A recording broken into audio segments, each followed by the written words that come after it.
வணக்கம். நீ கீத்து சேனல் போய் ஒரு இட்லி உப்புமா நைட்டு இட்லி மீந்துச்சு ஒரு 10 இட்லிக்கு. இது வந்து நம்ம உப்புமா செய்யலாம். அதுக்கு தேவையானது பார்த்துடலாமா?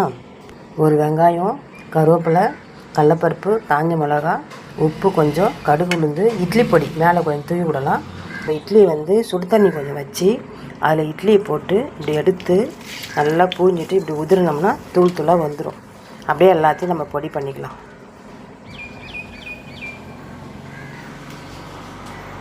தூள் பண்ணி வச்சுருக்கேன். அப்போ வந்து நம்ம தாளிச்சிடலாம். அடுப்பில் கடாய் வச்சுருக்கேன். கடாயை வச்சு கடலை எண்ணெய் காயட்டும். கடுகு உளுந்து போடலாம். கடுகு போட்டேன். கடுகு பொரியுது. கடலைப்பருப்பு போட்டேன்.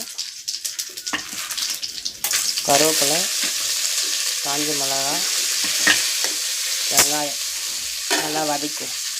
வெங்காயம்லாம் வதங்கிட்டு நான் இட்லி உதிரி வச்சுருந்தேன், அதை கொட்டிட்டேன். இப்போ நம்ம நல்லா இது பண்ணிடுவோம். உப்பும் போட்டேன். இதில் வந்து மஞ்சத்தூளும் இட்லி பொடியும் போடுவோம். மஞ்சத்தூள் சேர்த்துக்கிறேன். மஞ்சத்தூள்,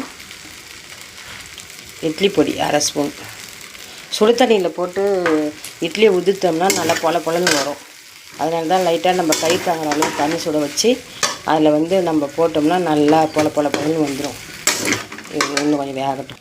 பாருங்கள், இட்லி உப்புமாவு ரெடி ஆகிடுது. நம்ம வேறு பாத்திரத்தில் மாற்றி கொத்தமல்லி தழை போட்டுக்கலாம். இட்லி மாவு ரெடி.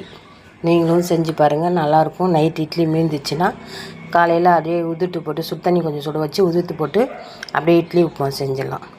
நீங்களும் செஞ்சு பாருங்கள். தேங்க்யூ, பாய், வணக்கம், நன்றி.